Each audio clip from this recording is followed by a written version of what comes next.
Adolescent B.S is a coming-of-age horror story written by Roacha Walker and is 312 pages long. And guess what?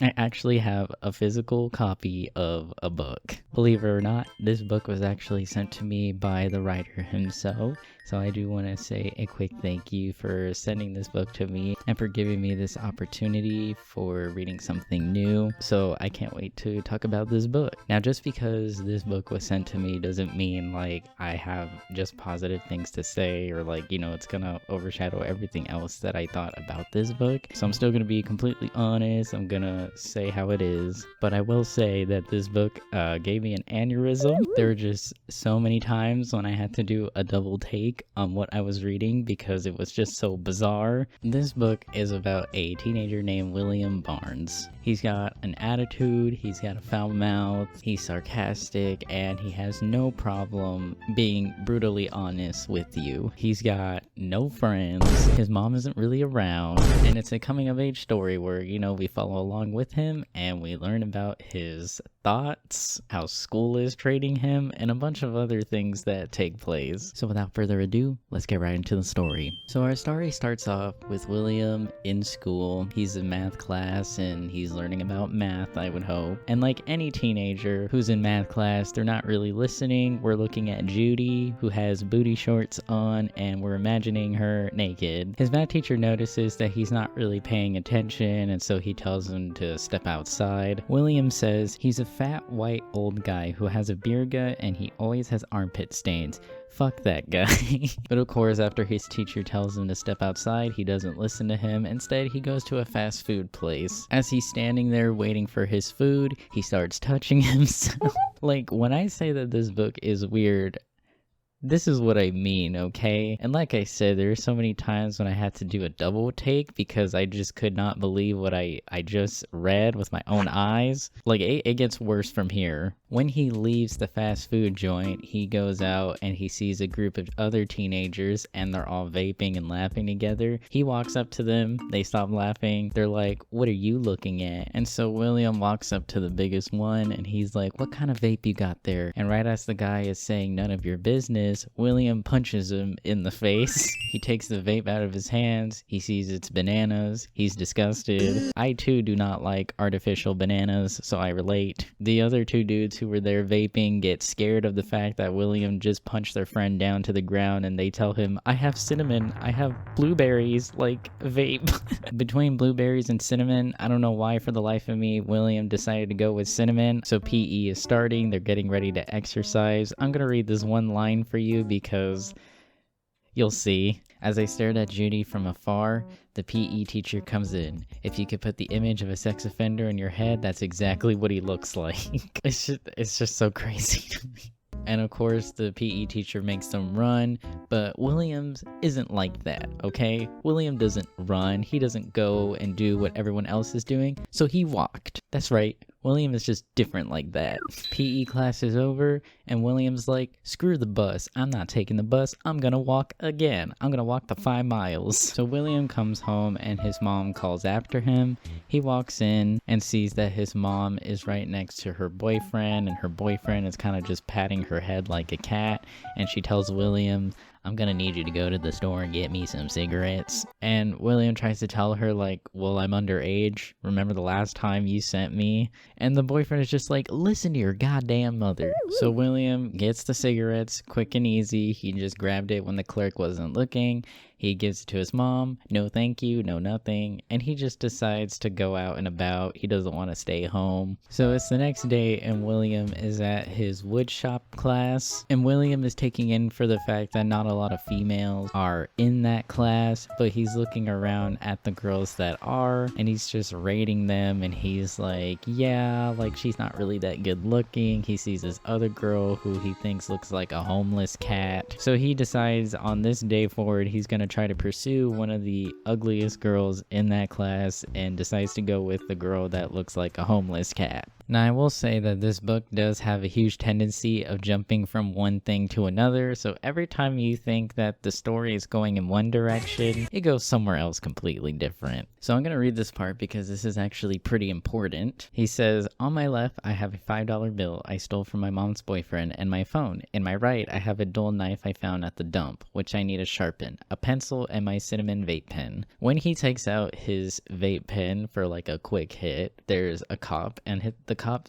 sees him. The cop starts to question William. He's like, "How old are you?" William's like, "I'm 17, close to 18, which he lied. And the cop is like, "Well, you know it's illegal for a minor to be smoking." And William's like, "Gee, really? I had no idea." But then the cop starts to like walk around him like a shark, kinda looking him up and down, and it's like, you know, a pretty young man like you wouldn't look good in prison. And William pretends to be scared, and he's like, "Prison? Oh no, not prison." And the cop is like, "Yeah, prison." And he starts to rub his shoulders. And so because the cop is being a creep and is starting to touch William decides to give in to this by pretending that he's scared. But then it turns out that William was recording the conversation. When did he do that? I have no idea. And William tells him, "There's only two ways out of this. You could either lose your job for trying to and blackmail a minor, or you could give me all the money in your wallet and give me a warning this time." That day, I ended up getting $50 and a gift card with $12 on it for a donut shop. As William is walking through an alleyway, he sees a homeless lady lying on the ground.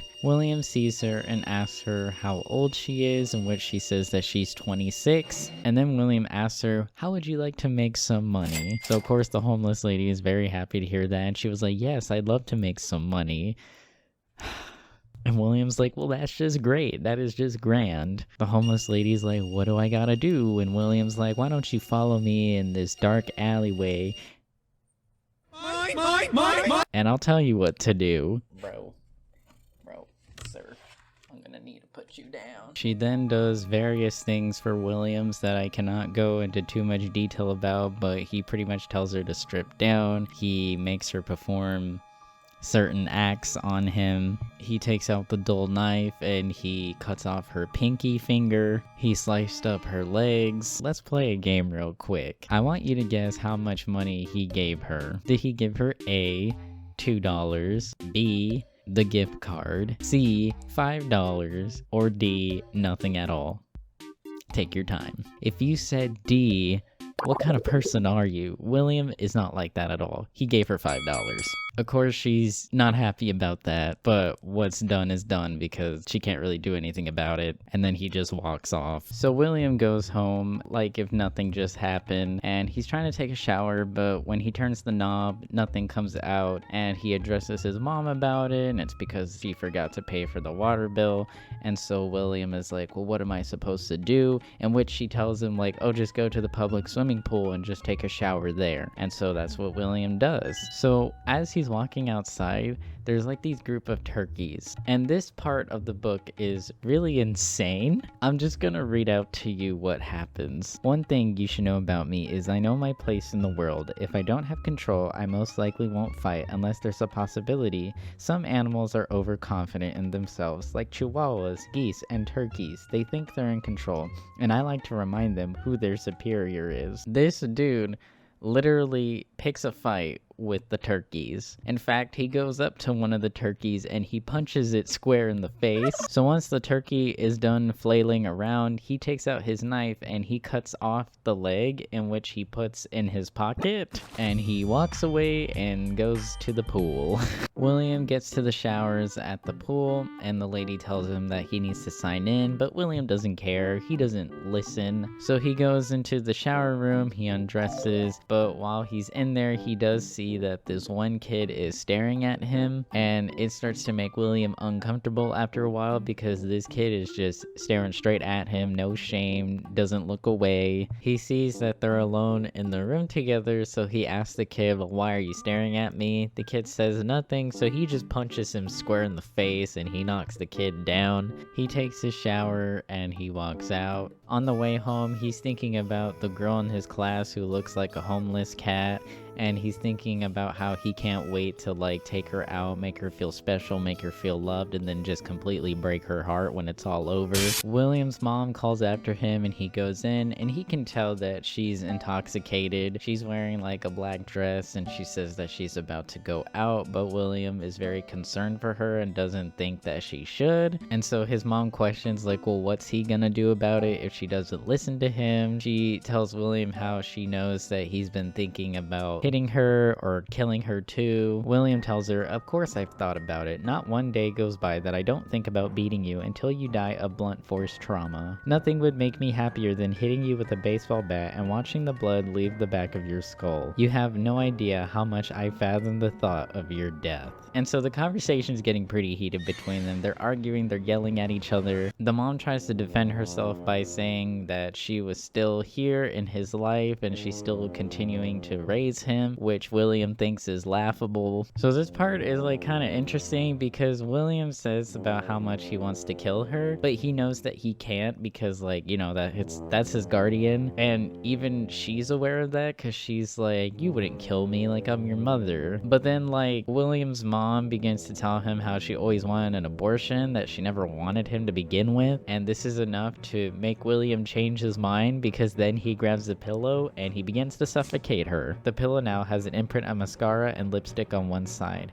I feel her pulse. She's just sleeping, so I take off her shoes and put her under the covers of her sheet. So she's not dead, like she's still breathing and everything. He just put her like in a coma basically. So William is now reminiscing something that happened to him in PE last month. He's like smoking in gym class and this random guy comes up to him and he pretty much starts picking on William. He calls William gay and William's like, haha, that's so hilarious. And the guy just says, well, you're just mad I found out your secret. It's a very strange encounter, but William just shrugs it off at first because it's like, well, whatever. But then the guy comes back again and he once again picks on him with like the same joke. William tries to ask what his name is, but he doesn't say anything. He just walks away. This part is just so crazy to me, but the guy that was picking on him walks down the hallway to go use the bathroom. So William follows after him and William changes into a different set of clothes so that way the camera doesn't like recognize him and the guy doesn't recognize him. And so he waits for him to come out of the bathroom stall, and when he does, he chokes him out. What he does next is just so crazy to me. What William decides to do to him is he grabs wads of toilet paper, he runs it under the water in the sink, and then he starts to feed each toilet paper wad into his mouth. He says, I remember I'm in a time crunch and start doing it faster. 5 or so minutes of doing this, and I fed him around 350, maybe 400 wads of toilet paper. That is insane. And funny enough, the guy who was calling William gay, his name is Angel. So that was interesting to read. So the next time he goes to PE, he was like pretty excited about it. And then he found out that Angel didn't even show up to school. So he asked about it and they said that apparently he had a heart attack and he shit his pants. But William is thinking to himself like, nah, there's like no way this dude had a heart attack. Like that can't be right. He's like, I believe the shitting part, but not that. So now we're gonna dive a little more into William's childhood because all the things that happen in our past makes us who we are today. And so based on William's track record, I was like, okay, yes, we are getting to the source, the juice of why he's the way that he is. In this chapter, William talks about how when he was around 7 or 8 years old, he started to get babysat by this guy named Dennis Michael, but he called him Uncle Mick. Sorry, Uncle Mikey or Uncle Mick. And he loved hanging out with Mick because Mick would let him do a lot of things that he couldn't normally do at home, like he was able to watch cartoons, and Mick had a cat. He thought he was awesome because of the fact that his mom never really seemed to care about William's well-being and ask where he was. Mick actually showed care for where William was and what he was up to. But on one day, when he convinces his mom to let him spend the night, something different happens. Mick and William are chilling, and Mick tells him that he thinks a lot of him as his son, and William feels really happy to hear that. Mick asks him if he's any close with his dad, in which William says no, and then William asks Mick if he would like to be his dad. Mick is very delighted, and he's like, yeah, like, of course I can do that for you. And Mick drops on him how he used to have a son, and then out of nowhere, Mick is like, hey, I have an idea, let's play a game.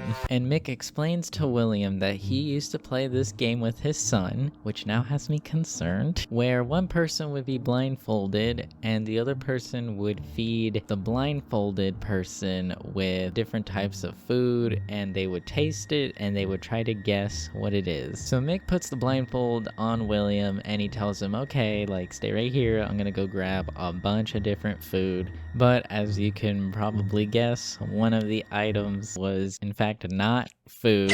So it's school again, and William is walking around until he sees the girl that looks like a homeless cat. He's like checking her out, and he decides to try to actually talk to her. He learns that her name is Sandy. Sandy is kind of confused as to why he's talking to her to begin with, and she's just like, do I know you? And he tells her, well, we have a woodshop class together. And she's like, oh right, you're William Barnes. And it's really awkward. Now this gets really wild. So William goes into math class. And of course, William doesn't care about math, you know, but he takes notice of his teacher. He's clean shaven, his hair is combed back. William takes notice that he's wearing this blue button-up shirt, and for some reason that makes the teacher look even more attractive. And William's looking at him, he's like, you know, he kind of looks like a young John Wayne Gacy. And something I failed to mention is that William looks up to John Wayne Gacy. So his teacher is asking the class, like, questions about fractions or something, and William decides to raise his hand. And of course the teacher is like caught off guard by this, because knowing William, he's usually not the type who would speak in class or would even care about math class. And the more questions that the teacher starts asking, William raises his hand each time. Even if it's right, even if it's wrong, it doesn't matter. He just wants to give the teacher his attention now. So when the bell rings, he decides to shoot his shot with the teacher, and he tells him, hey, can I talk to you? And the teacher's like, yeah, William, what is it? Like, I want to talk to you too. And his math teacher is like, you know, I've noticed this is the first time you seem actually interested in my class. Like, what changed? And William tells him, well, I saw you and you interested me. And the teacher's like, what do you mean by that? And William tells him, well, I don't know, you just caught my eye today. So the teacher's very confused. He's just kind of like, no, it has to be more than that, because that's kind of odd. And William just tells him, like, well, you kind of look like a guy that I know. I'm just gonna read this out because I can't. I decided to get up and walk to the side of his desk. I kneeled down in front of him, and in response, he gives me a quizzical look. I move my hands towards his pants. And this is just so funny to me, because the teacher's like, why here? Why now? I haven't even eaten lunch yet. And just this one sentence that his teacher says, William is like, oh shit. And so he gets up and he runs away. So William runs to the cafeteria, and the reason why he freaked out when he heard the word lunch is because he actually has a job at the cafeteria where he serves the food. And I guess William was so riled up by the little interaction that he had with his teacher that he takes out his junk and he puts it in the mashed potatoes. He couldn't wait until he got home or anything. It just had to be right here, right now. It turns the mashed potatoes yellow and he freaks out, so he starts mixing it around, hoping that maybe it just looks like butter or something. It's so gross. So everyone comes through in the cafeteria. William's doing his job. He's scooping the mashed potatoes and putting it on their tray, and then it all seems simultaneous. Everyone just starts vomiting, and at first he just kind of stood there like watching all this, and then he forces himself to throw up on the pizza, I guess, so that he too could look like a victim. So it's PE class. he's chilling with his friends, and Angel asks him, did you do something to the food? And of course, William has to pretend that he doesn't know what he's talking about. He's like, what do you mean? And Angel tells him, I feel like you're the type of dude that'd be so lonely he'd fuck the potatoes. Oh, how right he is. So of course, William takes offense to that, and he waits until Angel needs to go to the bathroom. So this part confuses me a little bit, so I'm gonna read it to you because I was like so bewildered, and for like a long while I was staring off trying to imagine how this looked like. I walk back out and attempt to kick the door down. I hear the fear in his pathetic voice. I hear him try to wad some toilet paper, assuming to wipe himself, and I have the even more genius idea. At our school, the stalls aren't actually screwed to the ground. I lift one of the sides to the stall and literally move it far enough that the little latch was no longer latching. So that just doesn't make sense to me, because why in a school would the stalls not be screwed down? And as you're doing this, how is he not seeing that you're moving a wall? Because at first he doesn't notice until I guess he looks ahead. That part was just so confusing to me. So after William punches him, he sees that he knocked him out again. William is wondering to himself, what can I do with an unconscious person? And he feels around his pocket and he feels that he has a pencil. I'm not going to read to you what he does, and I'm just gonna simply tell you he performed a lobotomy on him, and he's like wondering if his procedure worked. He walks out of there like nothing. He changes back into his gym clothes and he's like, yeah, today was a good day.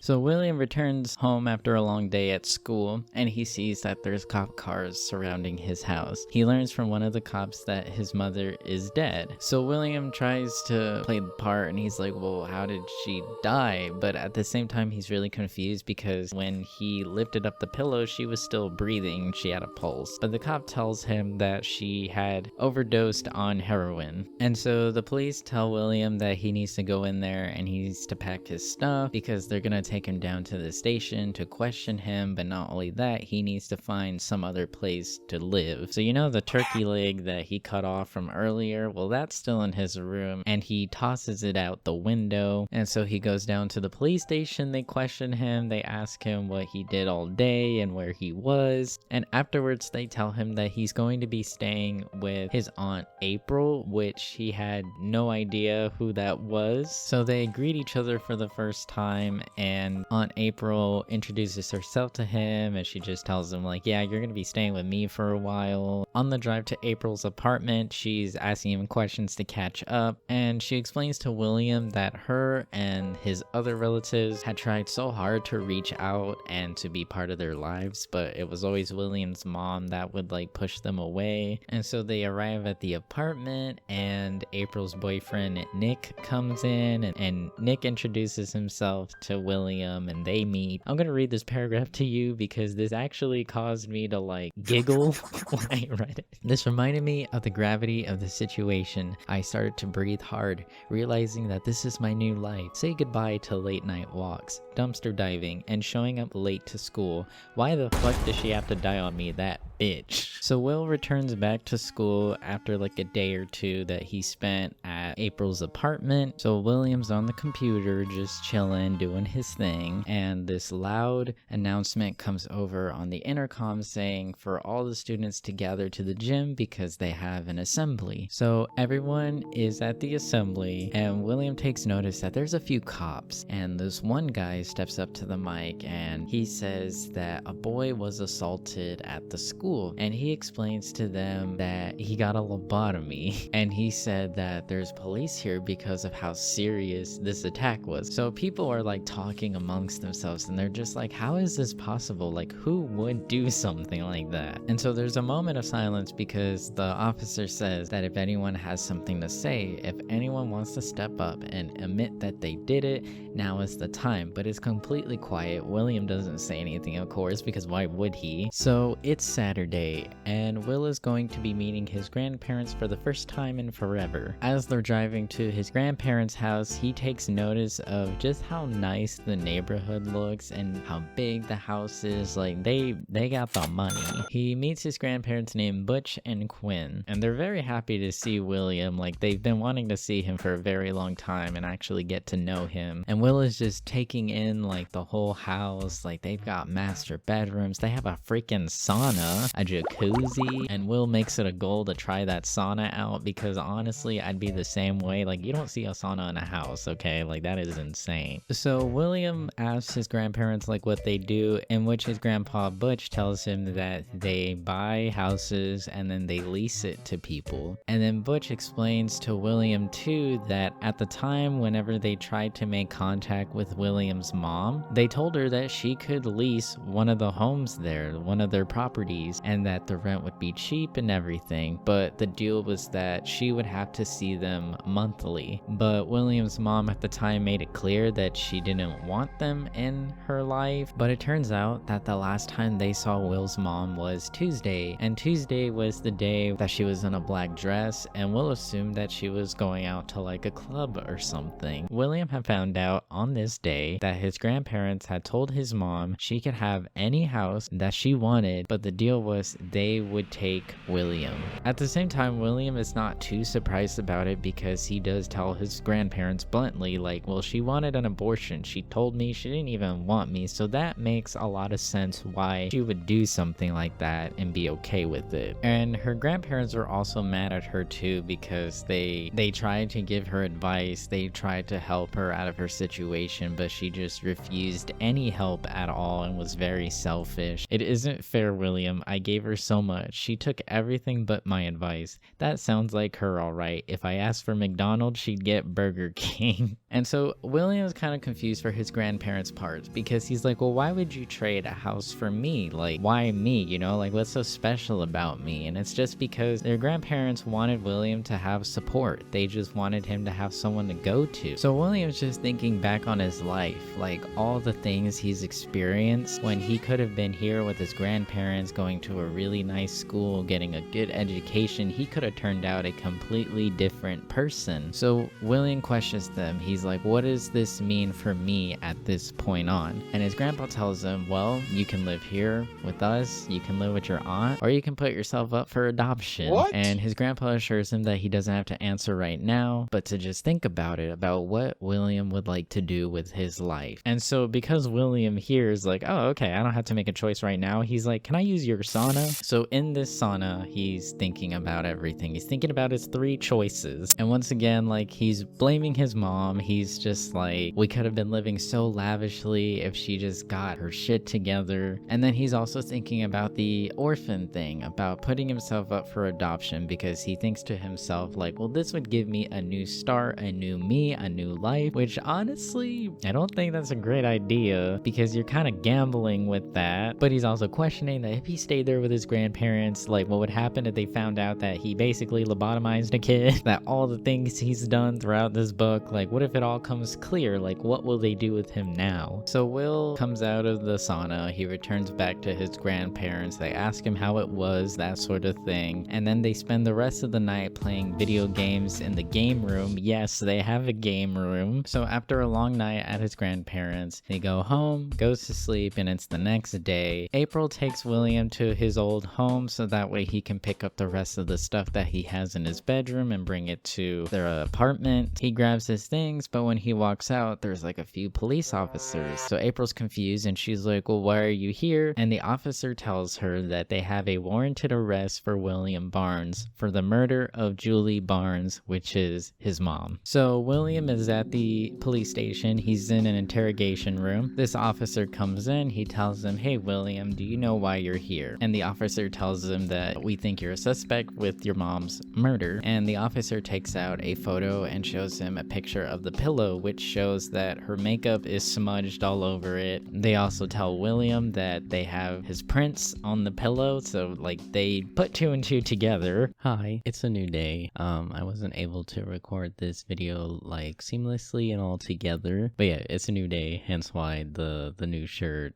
and stuff. So because Will is now at the police station and he's getting interrogated for his crime, he's thinking to himself, maybe this is the right time to come clean about everything. Not just about his mother's death, but with all of the crazy things he's done throughout this book. He's someone who struggles a lot with himself, so he feels like being able to admit to everything will lift a weight off of his shoulders. The cop continues to question Will, and he asks him, well, when did you get home on that day? Will says around 4 to 5, and the cop is kind of confused about that because he's like, well, doesn't school end at 3? William is kind of quiet for a bit, and this is when he decides to open Pandora's box, and he tells the cop that he was getting freaky with the homeless chick that day. I'm sure the cop didn't expect that, and he tells the cop that he cut off her toe and her Achilles tendon, and the cop, he's like, okay, this kid's a little weird. And then he told the cop how he felt dirty and that he needed to go take a shower, but that the water was cut off, so he had to go down to his public community pool,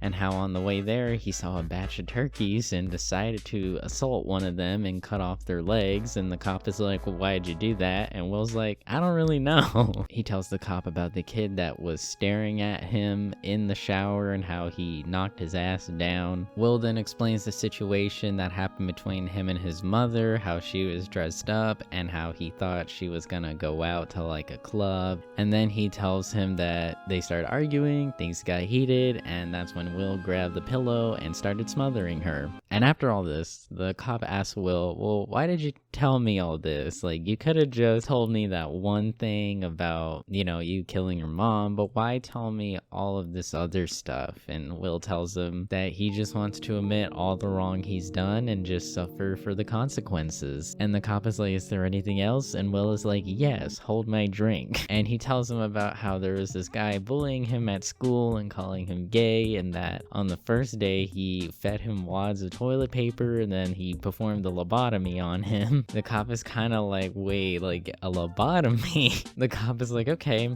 anything else? And Will is like, yes. He tells the officer that he put his junk in the mashed potatoes and that he peed in it and it caused everyone to vomit. And so the cop is just staring at him with his eyes wide open because he just cannot believe what he's hearing. William is 16 years old and he's done a hell of a lot of things. There's many ways to combat boredom in this life. I understand that Will doesn't know why he did majority of the things that he did, but God. So it's been a week ever since Will confessed, and everyone is kind of wondering if they're gonna put him on trial. So Will is down at the station, and this new guy is there to interview him. His name is Lucas Finn. He's done something like this before where he's dealt with like a troubled youth, and so when he heard about Will's story, he was very intrigued and wanted to know more about it, like personally. So he tells Lucas everything that he told the first officer. A few days later,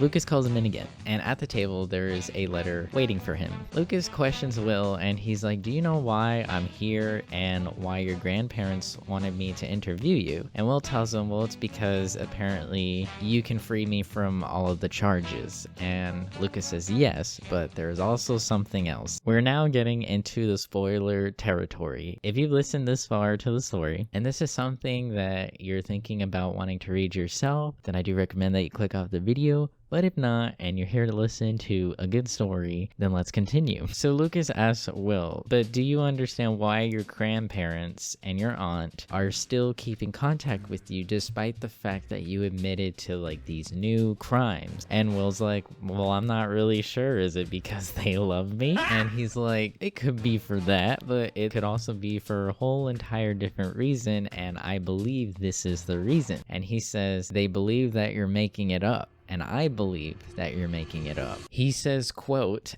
they think that you're just spouting a bunch of adolescent bullshit, and I agree.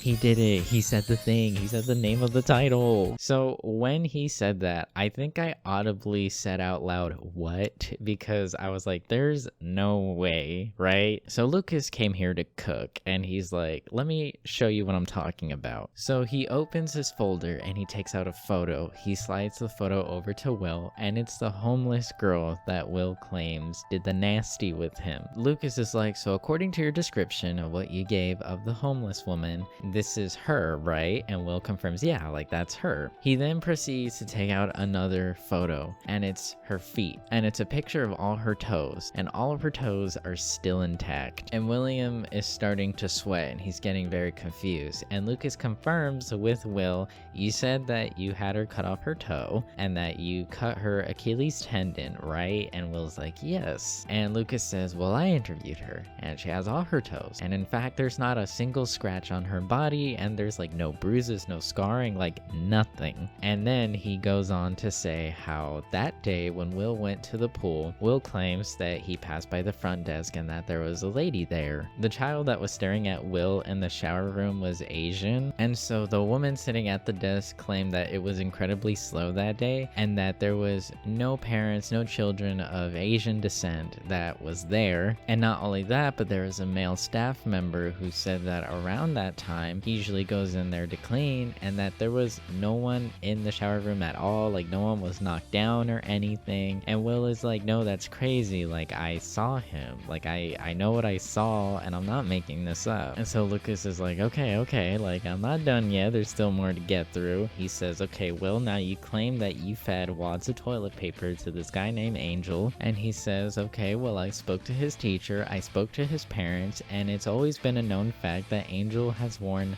diapers. And so that day when Will heard that he like shit himself or whatever, like it's just a common thing that happens to him. And then he moves on to the lobotomy thing, how Will claims to give him a lobotomy with a pencil. And he says, well, I asked about this as well, and you can imagine I had similar responses. Angel has always been in special education classes. Moreover, he had no change in behavior. And so Angel's always been the way that he is, and that the lobotomy just didn't change anything, like nothing, none of that just happened. So Will is like, are you calling me a liar or something, that I didn't do any of this stuff? And Lucas is like, bro, I ain't calling you anything, I'm just here to cook. Let's move on to the next thing you claim to have done. Lucas moves on to the mashed potatoes thing, and Lucas explains to Will the reason why people started throwing up after eating the mashed potatoes. It wasn't because Will peed in them, it is because they claimed they had been in the freezer for over a year, and that it likely was contaminated when it was thawed out. And Will was like, yeah, they were contaminated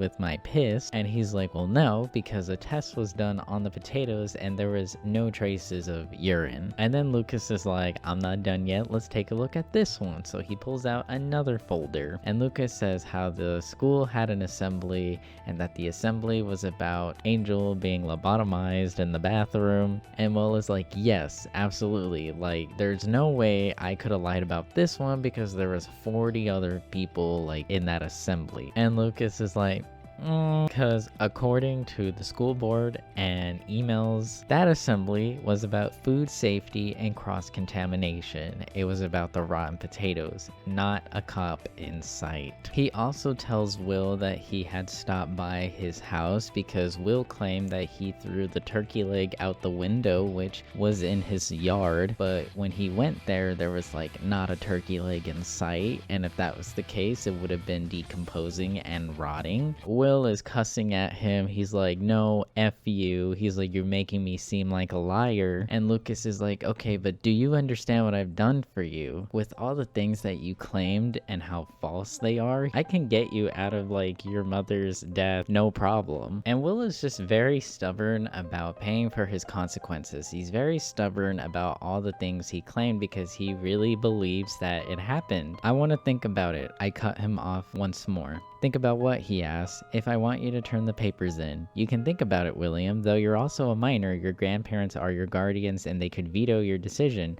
Not if I identify as an adult. His eyes widen and he stares curious. So Will is kind of questioning, what do I do? What do I do with all this information? Because apparently a lot of the things he had done didn't even happen. It was just all in his head. He really doesn't know how to decide. For some reason, he decides to ask the one person he knows who could maybe help him decide. And do you want to guess who that person is? Not his grandparents, not his aunt, Uncle Mick, the guy who assaulted him when he was a child. Uncle Mick is in prison because eventually, he did get caught for what he was doing. So William writes him a letter. He catches Uncle Mick up to speed through the letter by telling him that he smothered his mom with a pillow. He talks about how Lucas, the guy he just talked to, believes he can get him out of that situation. And he asks Uncle Mick, tell me what you think I should do. He was like, I'll never forgive you for what you've done to me, but you're the only person in my life who knows my history. So a few days later, he gets a letter from Mick, and Uncle Mick tells him that he's sorry for his loss and that he's honored William decided to contact him rather than anybody else. And he tells him how deep down he doesn't believe Will killed her. He thinks that William is just punishing himself, but he's like, dude, like, you're still a kid, you got a long life ahead of you, like, why do this to yourself? He apologizes for Will for taking advantage of him when he was a child. He says how, yeah, his mom was always keeping him back from meeting his relatives, from meeting people that seemed to really care about Will, and so he was like, why rob yourself of that? They'll accept you, they want to get to know you, like, they love you. And he tells him, I think you should let Lucas help you. I'm just gonna read the last few paragraphs of this book. Tears fall down my cheeks as I put the letter back in its envelope, thinking I've grown so much. I'm smiling.